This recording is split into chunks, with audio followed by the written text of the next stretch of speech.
here we are, week 8, kind of a different setting.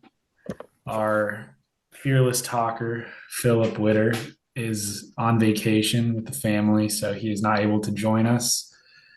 So Sam and I are getting together and we're going to have a little Have a pitch good time. show. Yeah. We're going to go pretty quick this week. So we'll keep our explanations on our picks brief and we will do an ASU recap and preview to Texas Tech at the end of the video. So please like, subscribe, comment, and quick intro. There we go. Get right into it. All right, first game of the week. We got Louisville taking on number 2 Miami in Miami. Miami opens up at 13.5-point favorites. And Philip, being a hero, sent us his picks as well. So we can have the actual give back stamp of approval. But this game, I'm looking at Miami covering that 13 and a half. I think they're one of the best teams in college football. Straight up. I think the same. Miami's just going to roll them. Yeah, they're in a different league, different Gonna class. be- Louisville's solid, but they're not elite like Miami. Yeah, Philip it's going to also picked Miami to cover 13 and a half. be. Yeah, I think Miami just makes easy work of them, and Carson Beck's looking like Heisman frontrunner right now. Yeah, he's looking really good. And that D line, there's no way Louisville's able to block those guys. Yeah, it's going to be quick. All right, second game. We got number 25 Nebraska on the road, opening up as 8.5-point favorites against Minnesota. Nebraska's looking Yeah, this one's a looking tough real one. close to becoming a good team, I but we're know. gonna find out if they are real or not. I know. Minnesota had a big win last week. Yeah, who they beat Purdue. Yeah, with that their own Travis Hunter made a big game Right. sealing pick Right. six. Coy did it. Yeah, He avoided so the Purdue trap. yeah, But so for me, all that's nice for Minnesota, but I got to go Nebraska. I don't know if we're doing 8.5. That's enough. We got to pick a cover. Like we could pick Minnesota yeah. cover and still lose. So I'm going to go Nebraska to cover 8.5. Yeah, I think Nebraska's also gonna cover 8.5. I Yep. think yeah. Is Raiola banged up after last week? No, not to my knowledge. He threw 3 picks, which was kind of a weird thing for him because he's been so efficient. And he's still efficient stat wise for the year. He's 16 touchdowns to 5 picks, but I don't know. I think for me, Nebraska is just they're an upper tier Big Ten team in terms of talent that they have on their team. They were controlling Maryland for a lot of it. Just 3 interceptions and a pick six. Like if Nebraska can get out of their own way in this game, they will. They should have no problems with Minnesota, who I'm not too in love with this year. That's the big one for Nebraska is they never seem like they can get out of their own way. So Story of we'll see. Nebraska. Philip has Minnesota plus 8.5. It's So not a big game, so they should be fine. true. We got Bill Belichick's North Carolina going across the country to take on Cal Berkeley. Cal opens at 10.5-point favorites. Man, North Carolina's been a tough watch every game. Yep. Watching them against Clemson was the most run through a JV team game I've ever seen. I think that's beautifully said. There was That it freshman was JV scrimmage. yeah. It, Clemson didn't even have to dial anything special up. They were just running dudes vertical, Yeah. and coverages were breaking down. Nobody could tackle. Yeah. We It was said it bad on the podcast. If you're a team in disarray, there's no better team to play right now than North in Carolina. North Carolina. Yeah, so yeah, I think Cal covers I at think home. I think so as well. They have looked suspicious at certain points this year. Like They kind of got shut down in the second half against Duke, but I mean, the first half they played very well against Duke. They've played well at different times of the year. I don't know. To me, it's more of a North Carolina's that bad, and it's This is you how that got to good. take teams to cover the spread against North Carolina, Yeah. and Yeah, I'm Phil right there with you. also I has think, Cal. yeah. What is it? Jerron, Kiave Yahweh, Sungupile. Pulatele Yeah. going for 300. Cooks, Belichick's easy Yeah. secondary. Seems like when he struggles is when he's facing pressure. So as long as I mean, I don't think North Carolina has anything cooking to where they're threatening teams defensively right now. So I like him to have a clean pocket and a clean game. Should be an easy one, especially going across the country. Yeah, if North Carolina finds a way to upset Cal, we might be talking about one of the greatest upsets of all time. That's how It's really hilarious that we've gotten to this point I know. this All quickly the in the year. rumors swirling about Bill not finishing the season. I totally think that's a likelihood. Yeah, I think we might be 2, 3 weeks away. So we'll see.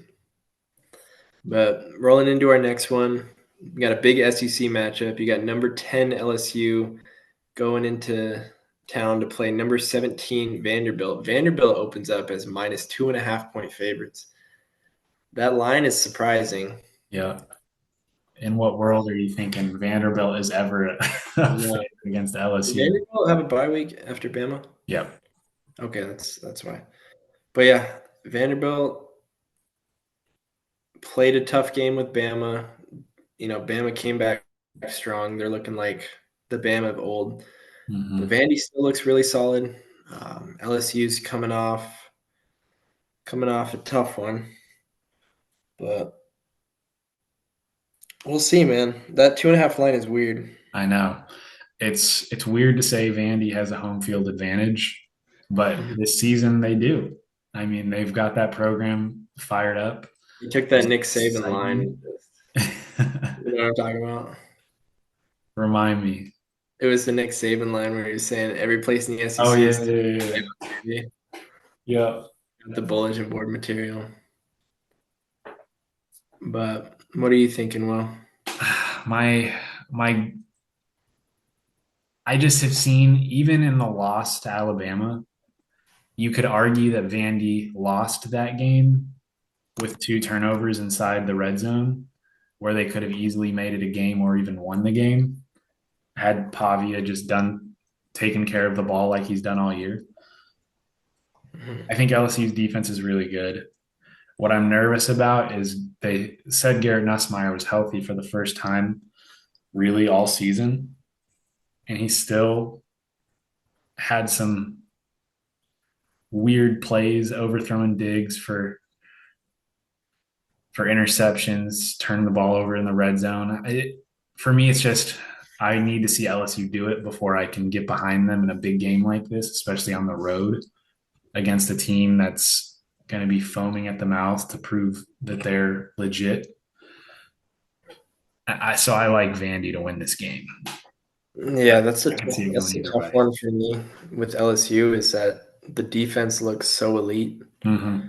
but I need to see Nussmeier put up points in some clutch moments, and there's Right. been there's been some tough moments that he should make look easy, but I think I gotta roll with the Tigers.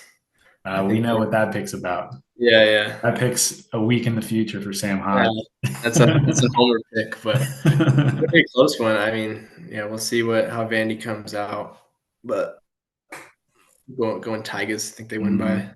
probably a touchdown. For those who don't know, our boy Sam Hodge will be at LSU for LSU Texas A&M next week. So he's been riding A&M and LSU all season long. Which Death Valley is it gonna be? Is it the real Death Valley or? Yeah, I think it's the real Death Valley. Yeah, But yeah, I'm super you're not going to stoked. be in Clemson, South Carolina, I guess. No, I'm gonna be super stoked. It's gonna be so fun going down south to an SEC game. Mm-hmm. It's And gonna we'll be talk more about that next week too. Also, forgot to mention James Franklin getting fired. We will also talk about that next week. Yeah, This is kind of an abbreviated show. yeah, that was quite the shakeup going on up there. So, Yeah. and Also, that's where you've what? been, William. You've been up Yeah, at Penn State. I have. I was actually going through a text with Daniel from a few months ago, and I came across like he asked me how the game was, and I was like, honestly, environment was slightly disappointing. I was like, Yeah, we only really had one play to cheer about, and it yeah, wasn't a night game, so it was, that was kind of a weird game. yeah, it Yeah, was. Kind of but felt like I don't know. There was kind of a weird energy. I don't know how to describe it. Maybe anyone that was at that game can vouch for explain. me. There wasn't a lot of confidence from Penn State fans, to say the least. At least the ones I was sitting next to. That's that's a Philip also has LSU in this game, so that means the give back team of the week there is LSU. There we go. We got William trying to be different again. Then next game we're rolling into, we got number 12 Georgia Tech going into Duke. Duke opens up as minus 1.5 point favorites as the unranked team taking on undefeated Georgia Tech. How do you feel about that, William? Well, I think we all know how Philip feels about that. Yeah, the Georgia Philip Tech super fan. obviously picks Georgia Tech in this game. He might have them to win the national championship at this point, but this one I really, really wrestled with. I think the fact that it's at Duke is a big deal. Not that I think Duke is the most it's not a really terrifying home field, but Georgia Tech is a big home field advantage. So I think the fact that it's not at Georgia Tech, you get Darian Mensah, who I think is playing some of the best football in the country in terms of the quarterback position. Their defense looked much better against Cal last week. Georgia Tech has had moments this year, many moments where they've looked beatable, and whether that's Wake Forest, whether that's the Clemson game, Colorado, they still find ways to win. But I think at some point you probably get knocked somewhere. I think this is one of those cuts for Georgia Tech. So I like Duke in this game. I'm thinking I'm gonna be right there with you. I think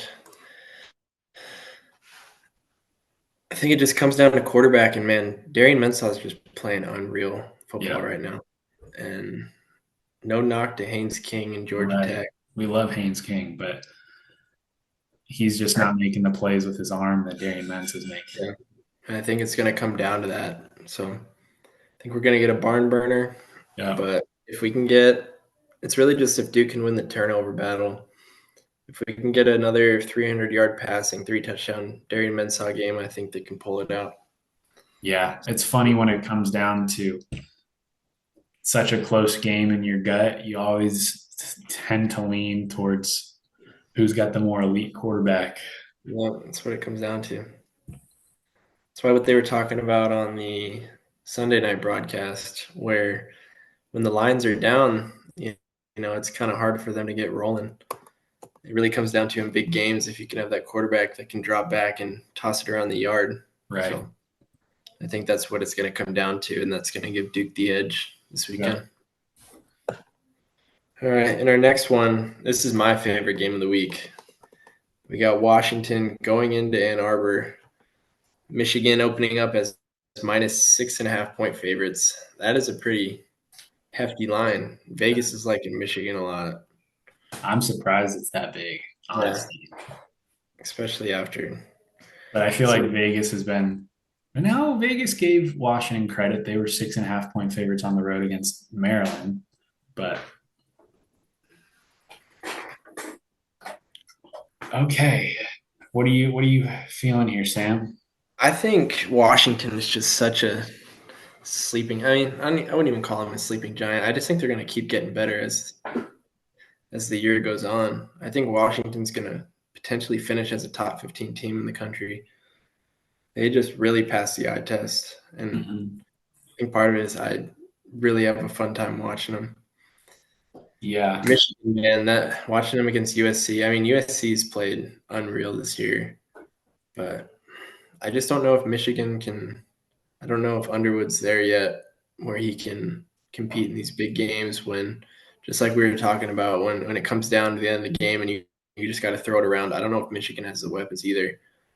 When they can play from a lead really well, but when it comes to a shootout, I don't know if Michigan's got it like Washington does. So I think Washington's gonna win, maybe by even 2 scores. Oof. I hope so, man. That's why, like, this pick for me is so tough because my heart wants Washington because we love supporting all the Arizona boys out there at Washington. Damon Williams might be the most fun player to watch in the country. He might be one of the best, if not the best, quarterback in the country right now. But for me, the thing that decides this game is when I watch Michigan's D line, they are just a wrecking crew. I think USC got after them with the quick passing game and kind of took the wind out of their sails, and then they were able to just grind them on the ground.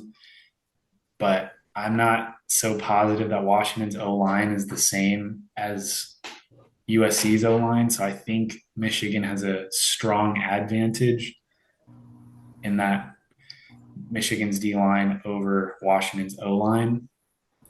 And that was problematic in the Ohio State game. And I think it's going to be problematic again here. And I think Washington has a good defense, but I watched the first half of the Rutgers game last week, and I know they have some moments of vulnerability. So Bryce Underwood's played solid football this year, but I think Michigan's running game is going to open up pretty big in this one, and I think Michigan's going to win this game. I hope very much that I'm wrong about that, but I got to stick with my gut. And Philip has Washington winning and is calling it his upset of the week. Oh, okay. Yeah, I read it wrong. I thought he was talking about UNLV. But yeah, no, Washington's fun, man. They got a fun offense. They got 3 NFL guys with, Boston, Coleman, and Williams. Mm, Yeah, yeah, they're just fun to watch, dude. they're a lot of fun to watch. Hmm. Yeah, that's gonna be one. Be tuning in real closely for sure. Mm-hmm. Roll into this next one. U of A coming off a heartbreaker against BYU in overtime last week. Opens up as 1.5 point favorites going on the road to Houston. Uh, U of A looked really good last week. They've looked good all year. They really Houston's lost the looked game. BYU did not win the game. U of A lost the yeah, game. that was tough. That was very tough. But I don't often find I myself think U of rooting for A. U of A either.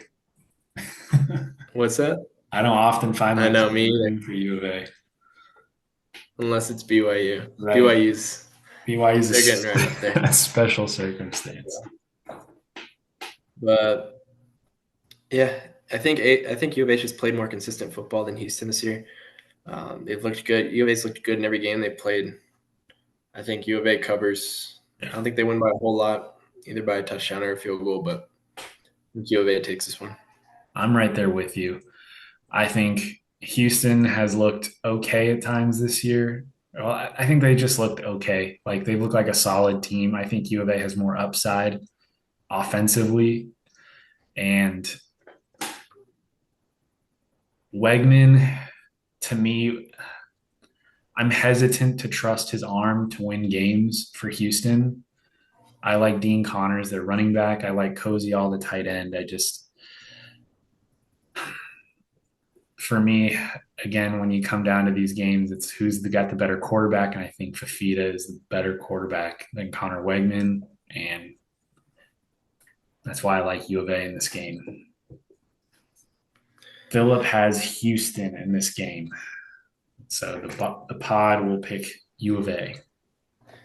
Here we go. Then next game, we got another Big 12 matchup.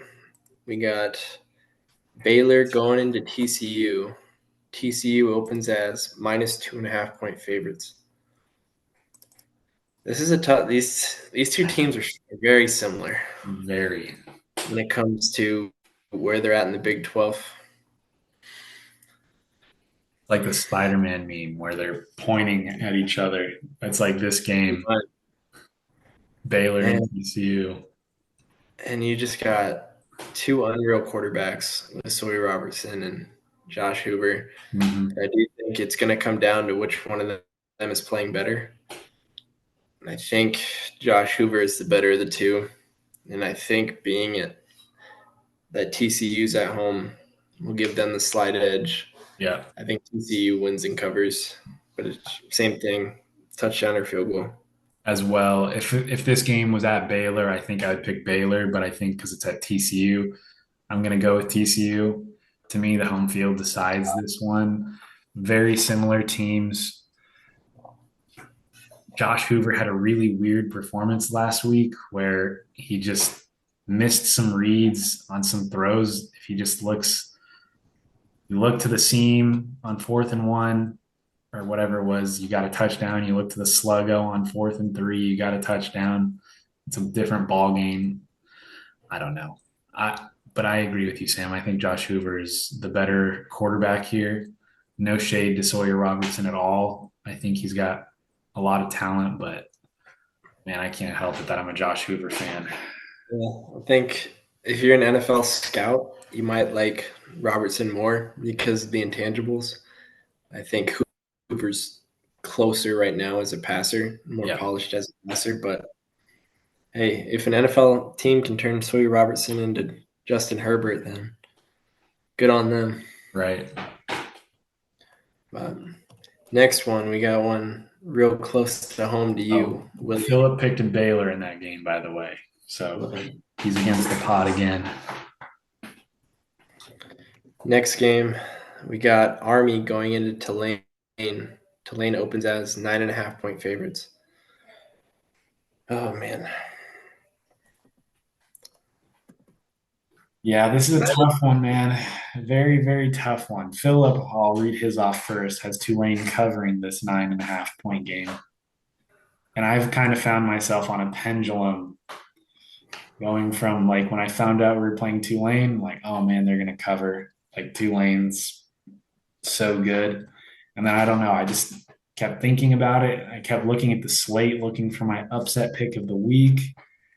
And I'm thinking to myself, Army has played really good football the last 2 weeks. And I think the thing that sells it for me is our defense, because I've been very impressed with our defense with two linebackers, Andon Thomas and Caleb Fordner.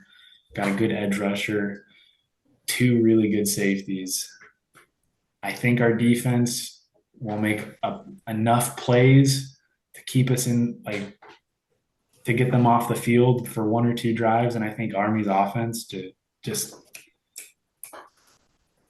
eat 8 minutes of the game on one drive, come away with points. Like, so this is my upset pick of the week, but I like Army to cover 9.5.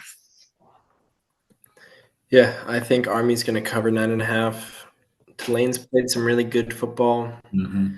Tulane's played some very mediocre football. It just really comes out to how Red Slav's going to play. Yeah. Like you were saying, Army's physicality might be a little too much for those boys in the American. Well, they're both in the American. But those boys down in Florida. It's But just it's just demoralizing seeing your yeah. team give up 3 yard fullback dive, four Mhm. yard midline QB option, 5 yard toss. And it's like you just getting dinked and dunked Yeah. all the way down the field, but on the ground. And it's really just that style of football. You either just live by it or die by it. You know, if Mm-hmm. somebody shuts you down, can't really do anything about it. But if Army gets their way, then you know they can just roll through the whole game. But I think Army covers, but I think Tulane's going to win the game by a touchdown. So that one will be an Army pick for the pod. And next game, we got a SEC matchup. We got number 14 Oklahoma coming off their first loss of the season, coming in as 5.5 point favorites going into South Carolina. Yeah. What do you think, And Sam? I think John Mateer came back too early. I knew it was just going to be, 17 days after he had surgery on his throwing hand. It's Uh, crazy. Texas is coming off another bad loss. They were locked in. It's not even like Arch played a good game. I think OU wins that game if they sit Mateer Yeah. because I it think it sucks. gives the team a different edge because they know at least their quarterback is well, Hawkins might have thrown 3 picks too, but It's some of the just tough. I leads haven't and dug too much into the reports of the medical. I'm sure it's been all over the media this past week. I mean, if you think he's good to go, you got to roll him out there for a big game like that. But right. obviously, hindsight's 2020.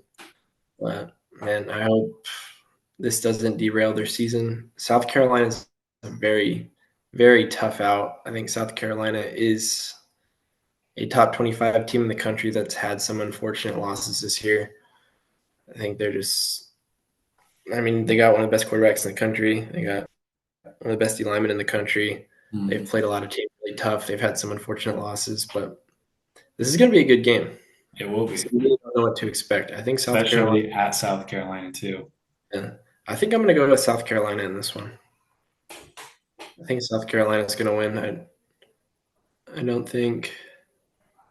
Yeah, I think South Carolina's going to win. All It's going to right. be tough.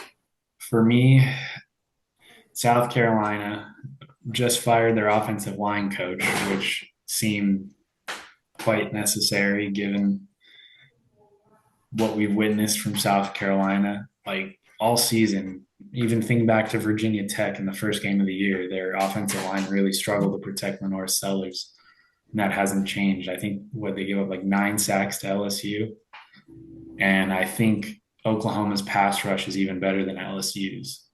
So to me, that's the difference maker again in this game. It's questionable O line versus elite D line. And I think it's another ugly offensive game for Oklahoma where Mateer again looks like he's probably back too early. But I think the difference is Oklahoma can get enough from the quarterback run game and their stable of receivers. I just think South Carolina's offensive line is like a rough Achilles heel for this team because they do have a lot of talent. So you're going to roll with Oklahoma? Yeah, I'm going to roll Oklahoma here. Philip as well is rolling with Oklahoma. So we got a pod pick of Oklahoma. Yep. Alrighty. We got another fun SEC matchup. You got number 4 Texas A&M as 7.5 point favorites going into Arkansas. Mm-hmm. It's interesting. That line seems a little low. I think you would expect to see like an 11.5 point line there. 7.5 though. What makes you think the 7.5 line? What makes you think that this game's somewhat close? It's a rivalry game. This is every year something crazy happens in this game. And every year something crazy in this game happens in Texas A&M's favor. Texas A&M just beats Arkansas. That's the way it's been. That's the way it's going to continue on Saturday. Like as much as I sit there and root every year that Arkansas gets them, it's just this year more so than others. It's not going to happen. Arkansas. It's, I mean, poor Arkansas fans. When they have a good offense, their defense is not there to meet them. When their defense is elite, their offense stinks. It's like they can't put one and one together at the same time and make two. It's always 1-0. There's no ifs, ands, or buts. That's why they've been 500 ball club for the last since Petrino left the first time. Since Darren McFadden. Pretty much since the days of Ryan Mallett, Tyler Wilson. Like it's a rough time for Arkansas, and I just think as good as their offense is this year, their defense is going to really struggle to stop A&M. And A&M's defense is good enough to hold Arkansas down. Yeah, yeah. I think A&M's gonna steamroll them pretty handily. I think they beat them by 2 or 3 scores. So Mm-hmm. A&M rolls this one out. No bias whatsoever. What was Phillips' pick? Philip had A&M. I A&M think to that cover. was the weirdest line, unless Vegas, knows something we don't. Like, obviously, it's a rivalry game, but I think that's one of the easier picks of the week. Definitely. This one's a little bit tougher. We got number 5 Ole Miss going into number 9 Georgia. Georgia opens as minus 7.5 point favorites. That's pretty deep. Is there some major injury or something that's causing that line? Not that I'm aware of. I 7.5 is rich. I thought it was 5.5.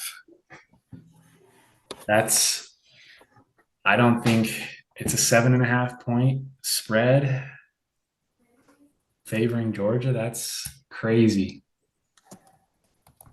Yeah, it is. Dang, that's gonna change my pick. I thought it was 5.5, so we're just picking teams, but I suppose we're picking a line. I think Ole Miss covers 7.5.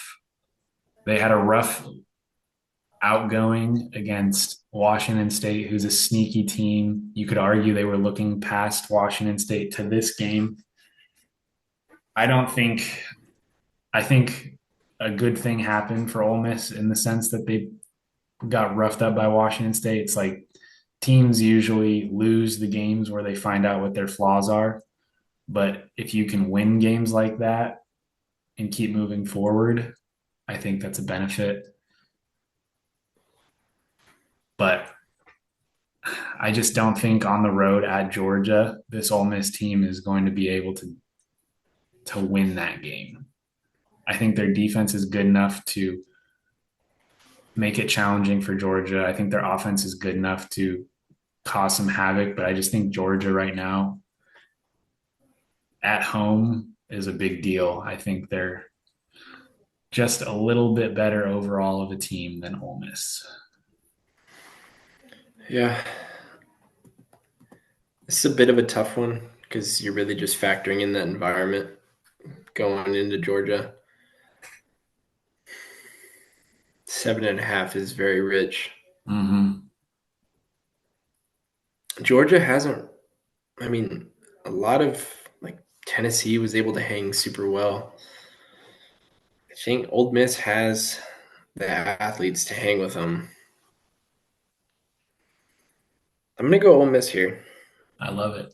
Now let I me think rephrase what I said. I said Ole Miss isn't as good. I think Ole Miss might be better than Georgia actually, but the thing that holds me back from picking Ole Miss is it being away.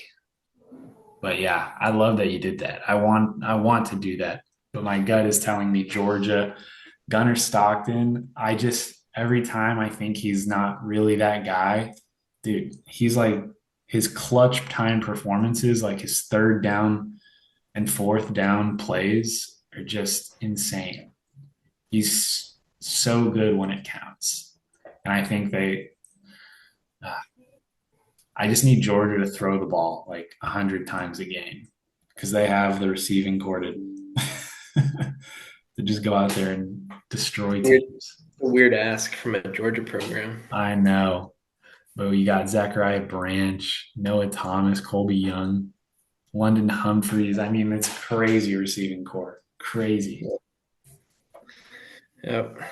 Who did Philip has, who sorry, what was that? did Philip go He with? had Georgia covering. He put Georgia. Georgia to cover. Oh wow. No, that was a he put plus. Plus 7.5. Yeah, I think he means, He oh, might he have meant means, to cover. we'll I think have he to get meant to cover. clarity on that. Yeah. I think he But means that Georgia's going to cover. rolling into the next one, we got the rematch of the ACC championship last year. You got SMU going into Clemson. Clemson's 9.5 point favorites. Has Clemson found it out? That's the real I, question. What do you think, William? Has Clemson figured it out? I have What? no clue. No clue. They hammered North Carolina like we expect. They hammer Boston College like we expect. But at the end of the game, Cade Klubnik gets rolled up on weird and kind of gets hurt. I don't think he's not like I think he's playing because it would have been big news for him to not be playing. But a 9.5 point, like I think they're gonna win. I think they're starting to turn the tide on the season.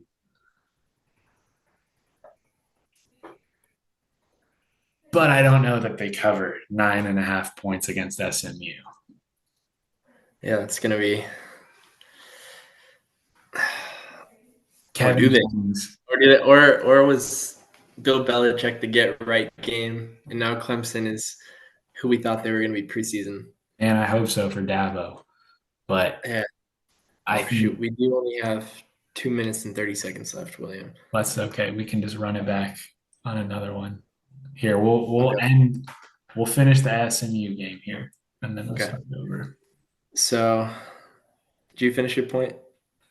I just I think Kevin Jennings is playing good football right now, and I think their offense is very good. But defensively, I don't think they're going to pose a ton of problems to Clemson. I think Clemson's offense has looked solid the Mm-hmm. last 2 weeks. So I think Clemson gets the edge here, but that's kind of my thinking. This game Yeah, could go either way. I wanna take the fun stance. I want to say Clemson's figured it out.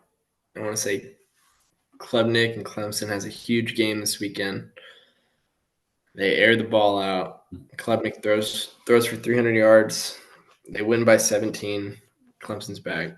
And I that's what I hope happens. Yeah, If I was a betting man, I wouldn't bet on this game because I don't feel I have a clear vision of what this game looks like. Philip also has SMU plus 9.5. there you go. All right, we are back. All As right, we are taking longer than expected. always. I looked at the list and we got a lot more to go. Yeah, let's Uh, keep going. Next game, yeah, UNLV going into Boise State. Boise State is 12.5 point favorites. That's kind of a hefty line. Boise State Mm. being 12.5 point favorites. Yep. And Who's the difference in this one? I think when you look at UNLV, you see a pretty light schedule being part of the reason they're 6-0. So I also think, I mean, they beat UCLA, but that was back when UCLA was on very hard time. They were on life support for a second there. My heart wants UNLV to win as a Calandria fan, as a fan of everything Dan Mullen's doing. But I think Boise State has showed themselves to be a tough team. I think this is the best defense UNLV will have faced all season. And I think at times Boise State's offense, when they're in a rhythm, is very difficult to stop with a three-headed monster at running back. So this game is about turnovers for UNLV. If they can force turnovers, they'll have a shot to win this game. But I think Boise State wins this game. It helps a ton for Boise State that this is a home game. I don't think they cover 12.5, but I think they win. Yeah, I think Boise State's going to win, but not cover. I think UNLV can do enough on offense, but I don't. They can't stop anybody. Yeah, 48 to Air Force last week, who's found themselves on offense. But anytime you play a triple option team, the next week is usually a rough week. Yep. There's So a hangover from triple option defense. we got. Philip picked UNLV to cover, but not just to cover, to win Mm, as an upset pick. I like that one. I wanted to pick that as my upset pick. I just don't think it's going I to like happen. UNLV. UNLV is always fun because they're always on when nobody else is on. Mm. So I watch a lot of UNLV. That they're going to be on when ASU is on. Oh, so I won't be watching UNLV. That will be a game I focus on though when I go back and catch the highlights of Like, games. yeah. Anytime you Next- get to watch Anthony Calandri is a good time. Yeah. Last week was fun. Mm-hmm. Next game, we got Mississippi State at Florida. Florida's 9.5 point favorites.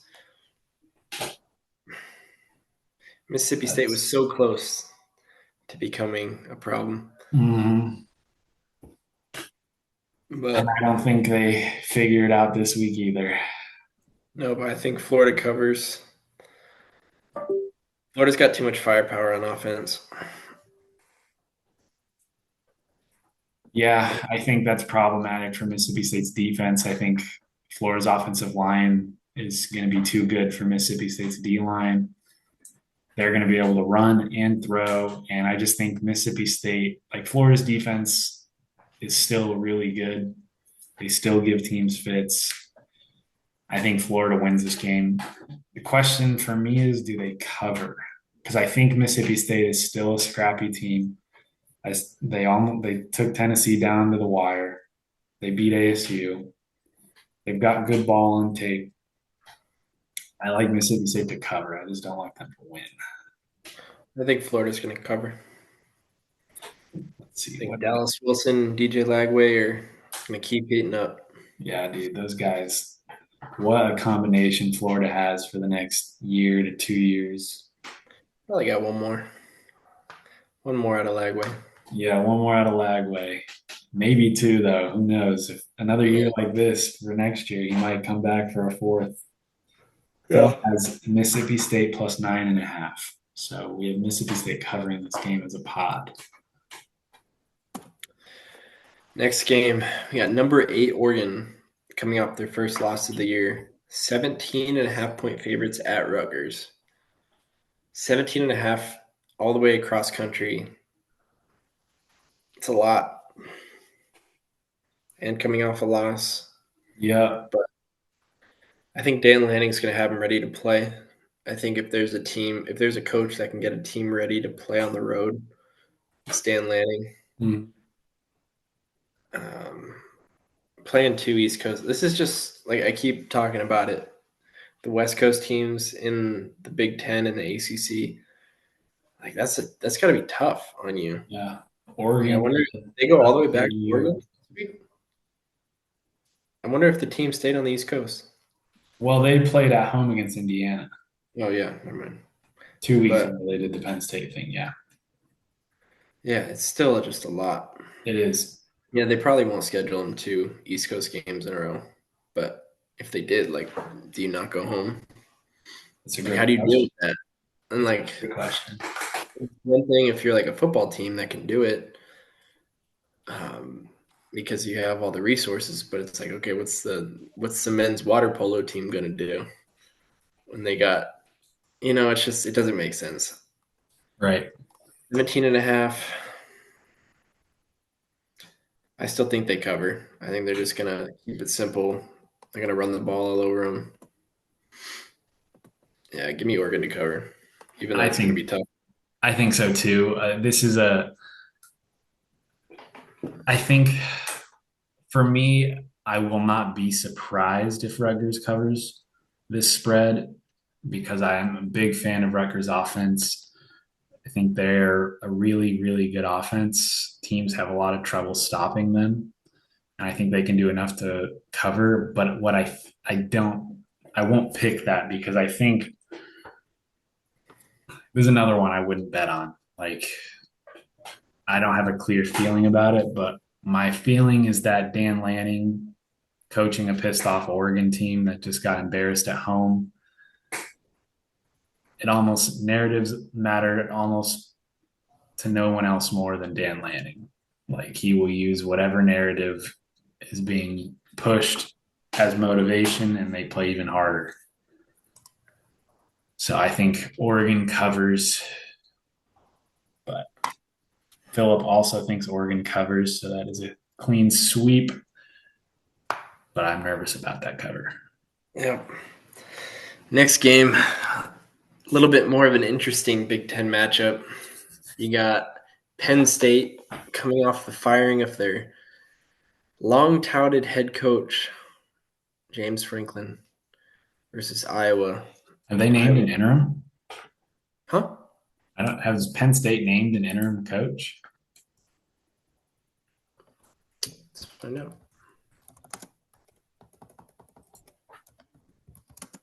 Terry Smith. See the OC? I have no idea who Terry Smith is. Associate head coach.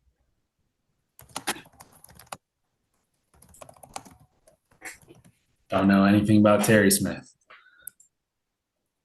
But we'll find out. Yep. What I do know But is teams going to hmm? Kinnick Stadium to die. Night game, Yep. Kinnick Stadium. It's going to be rocking.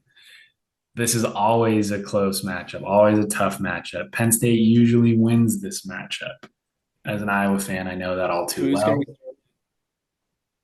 What? who's gonna be starting at quarterback for Penn State? I think his name's some long last name. Let me pull up the roster here. Ethan Grunkemeyer.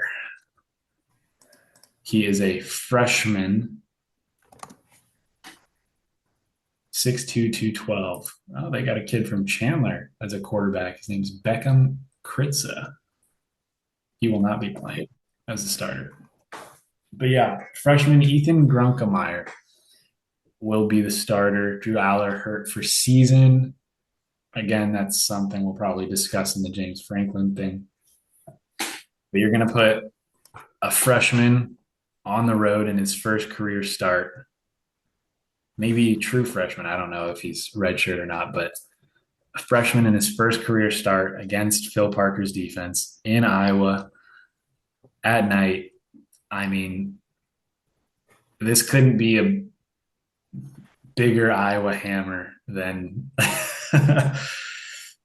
just like I don't have much else to say. Freshman, first career start, Kinnick night game against our defense. I think the I think the stage overwhelms the quarterback. We looked fantastic against Wisconsin last week, 37-0 shutout of Wisconsin. Yeah, I think Iowa is a very, very underrated football team. It's a weird one because sometimes when you get the head coaching change, you get the switch flip. Same thing that happened to Penn State against UCLA.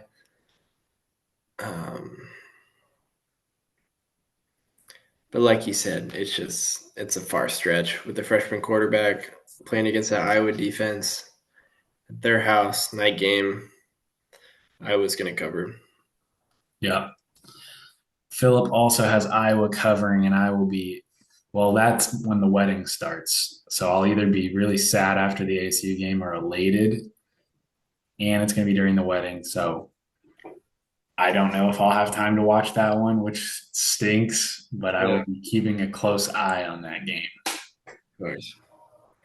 That one's the game that I'm like, that's my most excited game of the day. Yeah. It's going to be interesting anytime you see a big change like that. Right. But same thing in this one too. Will the magic wear off, or has UCLA got it? Maryland is going all the way to Los Angeles to take on UCLA, who's 3.5 point favorites. Factoring in that travel again. You know, it almost seems to me the way the season's played out, teams going from the West to the East Coast is not as big of a deal as teams going from the East to the West Coast. Well, think about it. Most of the time they play at night. Is this a night game? Let's find out. Yeah, I think it is a night game for Maryland. 7 o'clock, West Coast. We got 6 o'clock on the West Coast. Oh no, wait, that's basketball. Maryland, UCLA, football. 4 o'clock, so it's 7 o'clock in Maryland. Not too bad, No, not too bad. but still, it's a lot. Do you think the magic wears off? Or do you think they really found something? They dominated Michigan State. Every facet of the game, offense, defense, special teams. I think UCLA is playing really good ball. I also don't want to take anything away from Maryland because they've got two very close losses to two very good teams in Washington and Michigan, or Washington and Nebraska, sorry. So I think they're a really good team, but UCLA has looked amazing the last 2 weeks with New Heisel. I think that rolls on into this week, and it just could be one of those situations where losses start to stack for Maryland. But again, this is not a game that I would bet on. I don't feel particularly strong one way or the other. I think they're really even, but I'm going to lean UCLA and the boy genius, Jerry New Heisel. Way genius. Yeah. Factoring in the travel, factoring in, like you were saying, I don't think it's a fluke. They played two unreal football games against Penn State and Michigan State. Maryland's a good football team. They got a good freshman quarterback. Yeah, they played really good, but I think UCLA is going to take them. Philip has Maryland in this game. Oh, Philip. No, silly goose. We got what's probably the biggest SEC matchup of the weekend. At number 11, Tennessee, going into number 6, Bama. Bama is 7.5-point favorites.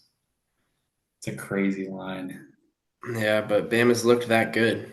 Ty Simpson's looked that good. They have, but they haven't covered that since the last 2 weeks. Or I guess they did against Vandy. 2 of the last 3 weeks, Georgia and Missouri, they haven't covered. But those were both road games. This is a home game. Question is, Jam Miller is questionable at running back. Yeah. I think Tennessee covers this game. I don't think they win. I think they cover. I think Tennessee is a really, really solid football team. Their offense just very difficult to stop. Aguilar's playing some really good ball, but Ty Simpson is just he is one of, if not the best quarterback. I said the same thing for Damon Williams, but those are like the two guys I feel are up there. I think Ty Simpson. Fernando Mendoza. What was that? Fernando Mendoza, too. Oh, yes. See, I forget guys like him exist as well.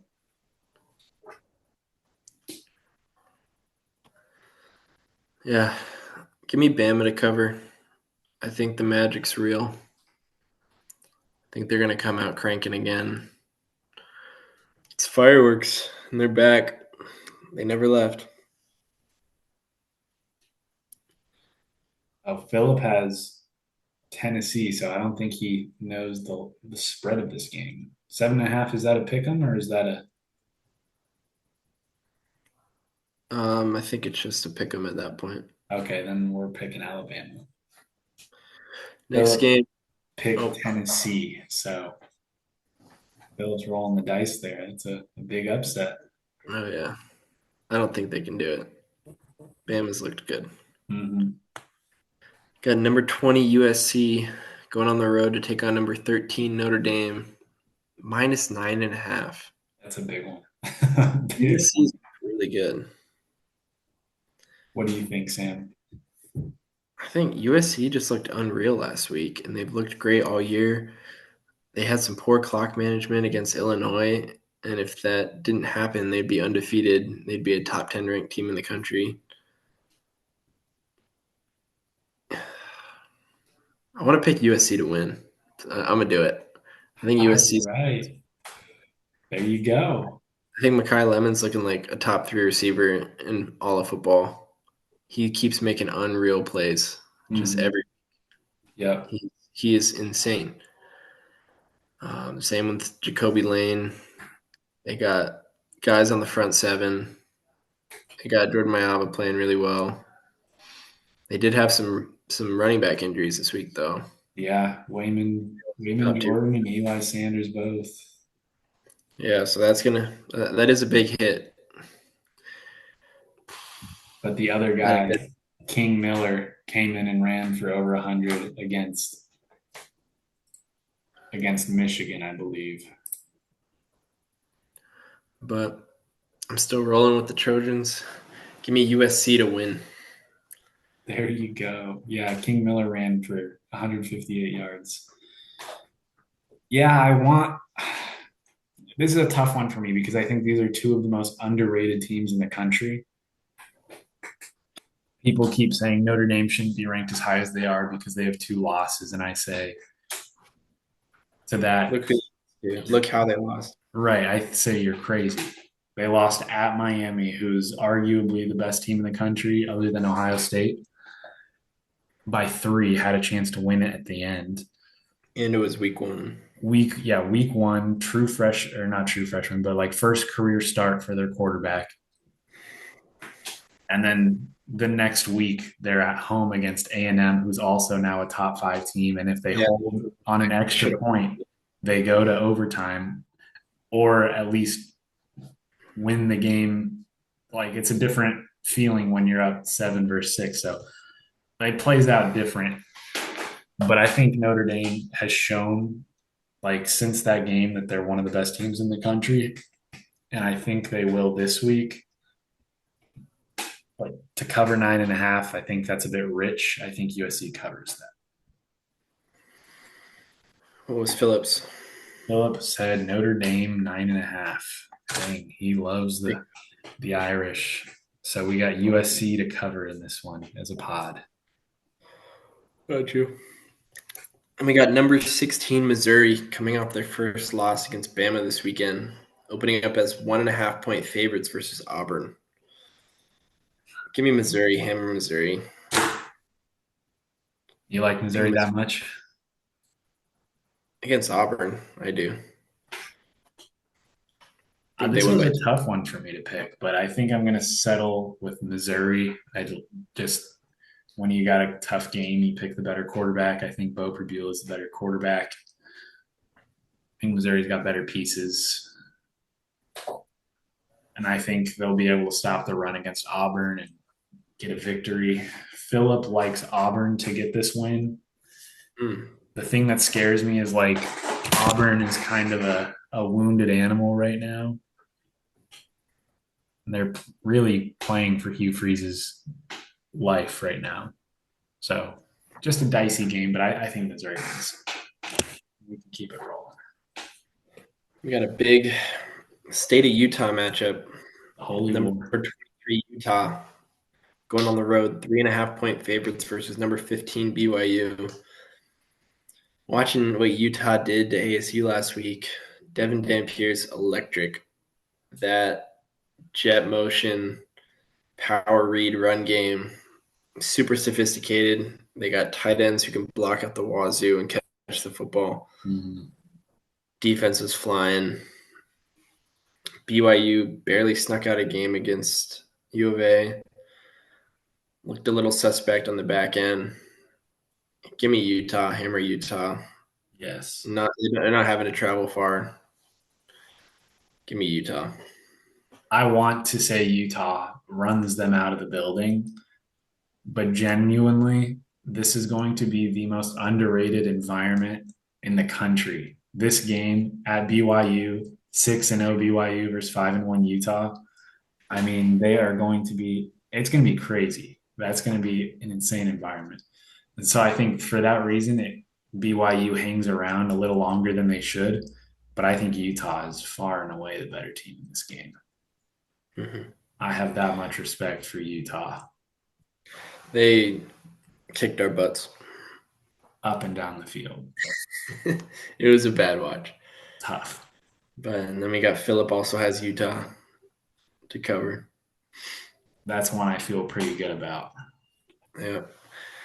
And last but not least, we got your Arizona State Sun Devils coming off an absolute terrible loss against Utah on the road, 42-10 last week. We're missing Sam Levitt. Sam Levitt's questionable this week. Media's I looking think like he's he's going to officially play. listed as probable for this week. That's probable, which is better than questionable. Much better. We got a tough. They got the toughest test in the Big 12 coming to Yeah. town. We got number 7 Texas Tech. Only 7.5 point favorites against ASU.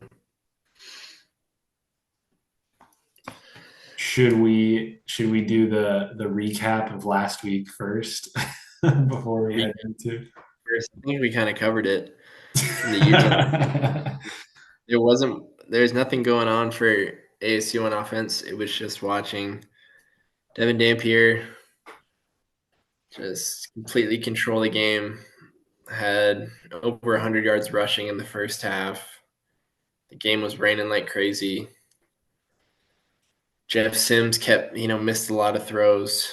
Couldn't really, we were getting some chunk plays, and ASU was building some drives at the beginning of the game, but it wasn't leading to points. We were kind of building drives throughout the game. It was just the same issues that have plagued us all season where we can't finish drives. Once this game, it wasn't just the red zone. It was once we crossed like the 40, we couldn't finish drives.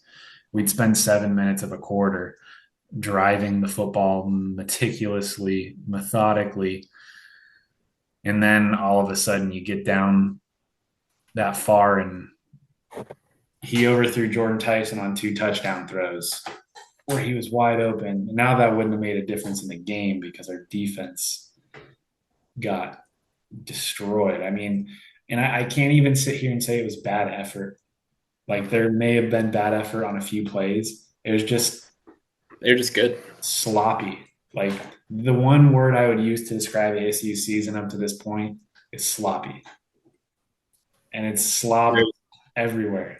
It's offense, it's defense, it's special teams, and it's inconsistent.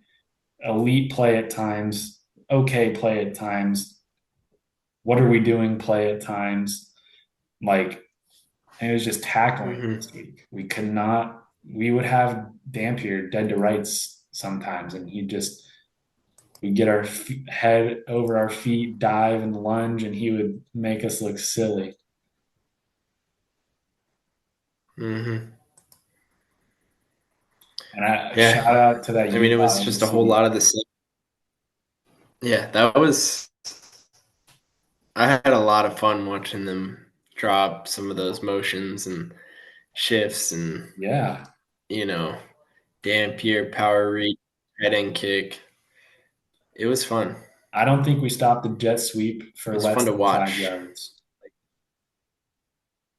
What's that? I don't think we have held the jet sweep that they ran under 5 yards. And when you can't No, stop the they were jet getting sweep, whatever they wanted. yeah, you can't stop the jet And sweep. when we You had can't stop the quarterback, the midline read. Like, no, what are you gonna do?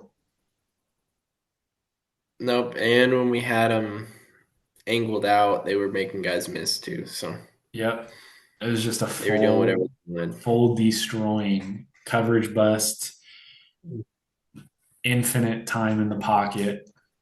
Their O line was driving us back Yeah, almost every single play. Like the minimum gain for them it was was a rough 3 yards one. almost every play. All right, we've talked about it. It's Yep, they really handed it to us. special teams is bad. Hunting, McKenzie, my goodness, dude, we gotta figure it out. Oh, the punter. We need Yeah, Canyon Floyd back. there's been those 20 punt shanks, It's crazy. but it's a fresh new week. We Yep. have the toughest opponent we could possibly see this week. We got Texas Tech coming to town. Texas Tech's looking unreal. That Utah team that took us for a whirlwind, they took them for a whirlwind. So yeah, what's the keys to victory? How do we win this game, Will? What does a game look like that we win? Oh my goodness. Well, for one, Sam Levitt has to play. Sam Levitt Mhm. is a big key to victory today or on Saturday. And I think the health of his foot is also a big key to victory because if he can't get out and scramble against this pass rush, it's going to be very difficult to make plays because scrambling is already a way that Arizona State moves the football down the field. Like scrambling is a huge part of our offense. Sam Levitt just going out and making a hero play with his legs, huge part of our offense.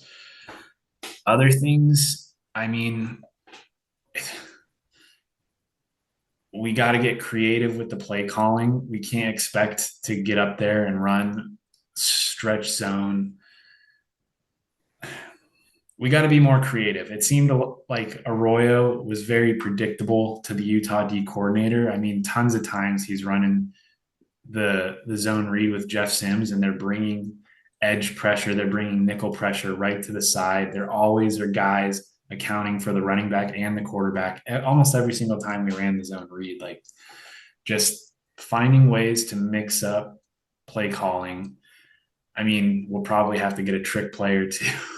Honestly, we're gonna have to have success in that regard, and I think time of possession is going to be a huge factor of this game because the less their offense is on the field, the better. So keys to victory: Sam Levitt, his foot health, play calling, being creative, time of possession, and then we got to force a turnover. We got to force like two or three turnovers, and we can't turn the ball over once. I think Yep. those are keys to victory. I think the key to victory is Kenny Dillingham needs to put on repeat the game we played against number 6 Oregon in 2019. Yeah. We got to get it's got to be big plays down the field. We got to somehow win the turnover battle. It's just chunk plays, tips and Mm-hmm. overthrows, Yeah. We got to be energy in the stadium, opportunistic. hero quarterback, and a little bit of magic dust, and we'll be coming out as victorious this weekend. But no, and the fact that in college football you see how much these lines move Yeah. when a team's at home and how much an environment can impact people. And being at Sun Devil Stadium this year when we played TCU, how we opened it up, it's been some of the best environments, been some of the best student section showouts. It's going to be a big student section showout this week. It's going to be beautiful weather in Yep. Tempe this week. Bring the energy, make it loud. You know, you can really affect the offense in that way and help swing things. So, yeah, just really got to force turnovers, really got to do the little things right. And you also got to win on the big plays. You just got to, it's all got to fall into place. But hey, it's any given game. Indeed. I think the thing I kind of do this every week where I give my things that make me nervous. And I'll keep it short because there's a lot of things that make me nervous about this one in particular. And I don't want it to come off like I'm just some negative Nancy. I mean, I genuinely feel this way because I think Texas Tech is up in the tier of Ohio State. I think they're up in the tier of Miami. I think they're up there with the Texas A&Ms, like these elite teams. I think Texas Tech is legitimately that good. And I mean, there's like very little holes. I'm watching them run the ball against Kansas. There's no missed assignments, creativity in the run game, lots of counters, heavy counter based scheme. So your linebackers have to be on it. You got to win inside. And Texas Tech does a great job of getting hats on hats, and they have running backs that can, I mean, they're talented at every position. But the one position that makes me incredibly nervous is their D line versus our O line. And we're talking about a group that has been suspicious all season long, where they've had moments where they've played solid football and they've had moments where they've left a lot of plays on the field, whether it's from holding penalties or just missing assignments, not picking up stunts, not being able to win a one on one rep when we need it, not being able to move off the defensive line. And I think the thing that makes this even more nerve wracking is that Ben Coleman, our starting left guard, is out for season, and now we have to slide. We have a true freshman or a redshirt freshman making his first career start at center, maybe second. I don't know if he. I think he started last week actually. Second career start at center, and then Jamedo Abigbo, who's been having a rough year at left guard with penalties and missing assignments. And so it's just going to be difficult because they have Romello Height, who's able to blitz from anywhere. Literally last week, he was at Mike and he came around on a stunt from Mike and like came in and sacked Jalen Daniels. They have David Bailey, 2 first-round picks. They have Lee Hunter. Lee Hunter, I remember watching us not be able to run the ball against UCF last year, and he was the reason why. They just we need a like heroic performance from this offensive line to be able to what? Need it from a lot of people. Yeah. Yep. Yep. So it's going to be a really tough one. I think Texas Tech's more than likely going to cover. Obviously, I'm not rooting for that, but I agree. I think more likely than not they're going to beat us by 2 scores. But Me too. And obviously, rooting for Arizona State. yeah, and that never changes. We always once kickoff starts have that irrational feeling that we're going to win every game that we play. But I still believe that this is a game ASU can win, even when we all talked and we all still believe that with Jeff Sims last week, that was a game that we still could have won. Like we have the talent on this roster to be able to play with anyone in the nation, and I mean that. So the fact that I think Texas Tech is as elite as they are, I don't think it's a team that we can't compete with. It just means we have to play a brand of football we haven't played all year, which is flawless, which is everyone playing to their expectation, which is something we haven't done all season. Yep, definitely. But yep, that goes and wraps us up for the week. We'll be back on full staff next week after Philip will be back in town. Philip has family time this weekend, but got a good slate of games this week. Got some really fun ones in the Big 12, and yeah, had a good time chatting with you, William. Yep. It was a splendid time. Excited for the games this weekend. And I will as always, this was podcast. What's up? I will not be at the game with you guys. I'll be there in spirit. I and my lovely wife will be attending a fall wedding. Yeah, it's fall wedding season, so the arch nemesis of college football. Yeah. Got really, so. But yeah, really looking forward to this weekend. Looking forward to following up with you guys next week and seeing how it goes and talking about how ASU pulled this one off against Texas Tech somehow. So. Yes, sir. Let's go. And I think we didn't finish the pick. Philip has ASU plus 7.5. I think I have Texas Tech to cover 7.5. Now that I don't, there's nothing about me that receives joy from saying that statement. Oh no! But sometimes you got to make a pick with your gut and hope that your gut is wrong. Always. But yep, that goes ahead and wraps us up. But yeah, we'll see you guys next week. Yep. Like, subscribe, comment, all the things. All the things. Sweet. All right. Thanks, guys.